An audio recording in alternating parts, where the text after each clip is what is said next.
জুলাইয়ের পূর্ববর্তী সময়ে ছাত্রদলের নেতা পারভেজকে নির্মমভাবে হত্যা করেছে।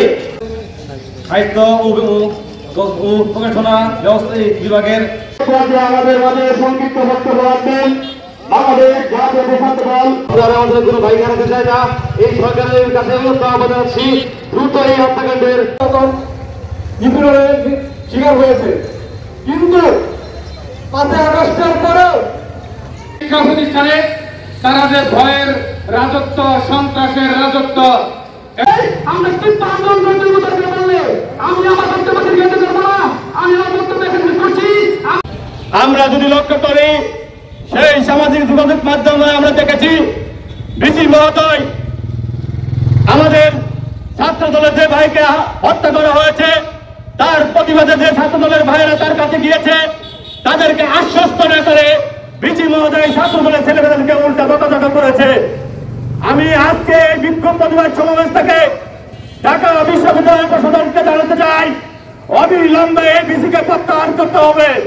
তা না হলে সারা বাংলাদেশের ছাত্র দলের ভাইয়েরা আপনার বিরুদ্ধে সর্বোচ্চ পরিমাণ আন্দোলন ডাকবে দিয়ে আমার এই সাথে বলতে চাই আমাদের ঢাকা বিশ্ববিদ্যালয়ের সালমান এফ রহমানের হলের ছাত্র দলের সাহিত্য বিষয়ক সম্পাদক যাকে হত্যা করা হয়েছে তার ইস্যু হচ্ছে সে মোটরসাইকেল চালিয়ে গিয়েছে, তার মোটরসাইকেলের সাথে অন্য একটি মোটরসাইকেল বাধাগ্রস্ত হয়েছে। একটি মোটরসাইকেল অন্য একটি মোটরসাইকেলের সঙ্গে লাগলেই তাকে হত্যা করা হবে এমন কোন নিয়ম বাংলাদেশে নাই। আমি বিশ্বাস করি না যে এটি একটি হত্যা। আমি বলতে চাই এটি একটি সুপরিকল্পিত হত্যা। সেই সাথে বলতে চাই এই হত্যাকারী যারা হয়েছে বিসি মহোদয়কে বলতে চাই আগামী 48 ঘন্টার মধ্যে সিসি ক্যামেরা ফুটেজ থেকে হত্যাকারীদের গ্রেফতার করে তাদেরকে শাস্তির আওতায় আনবেন।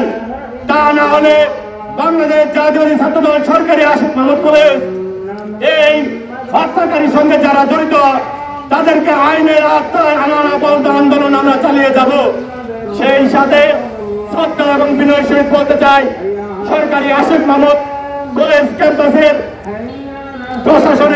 প্রশাসনিক কর্মকর্তা এবং সম্মানিত অধ্যক্ষ মহোদয় প্রফেসর জনাব হারুনুর রশিদ হারুন স্যারকে আমরা অবগত করতে চাই আমরা আজকে যখন ক্যাম্পাসে প্রোগ্রামের জন্য দাঁড়িয়েছি আপনার ক্যাম্পাসের একজন লেকচারার প্রফেসর ক্যাম্পাসে দিবালককে সিগারেট ধূমপান করে যাচ্ছে। যদি কলেজের ক্যাম্পাসের শিক্ষক যদি ক্যাম্পাসের গেটের সামনে ধূমপান করে সেক্ষেত্রে তার কাছে কলেজের শিক্ষক বা ছাত্ররা কি শিখে এটা আমার প্রশ্ন হয়ে যায়। আমি আপনার দৃষ্টি আকর্ষণ করি এই শিক্ষককে অবিলম্বে আপনি নোটিশ প্রদান করবেন।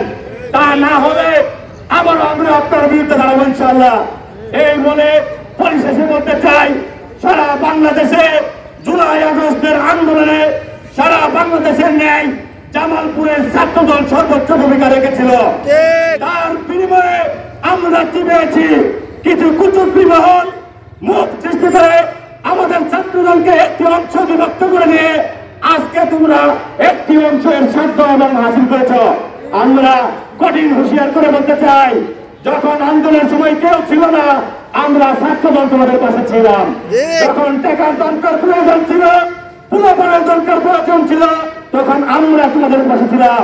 অতএব প্রদত্ত আহ্বান জানাই মুখ সৃষ্টি না করে সকলের সাথে পরামর্শ করে জামালপুরকে কিভাবে শান্ত রাখা যায়, সারা বাংলাদেশে কিভাবে ন্যায্য অধিকার আন্দোলন আদায় করা যায় আলোচনার মাধ্যমে সকলকে উদাত্ত আহ্বান জানাই এক আন্দোলন করার জন্য বিনীতভাবে অনুরোধ জানাই।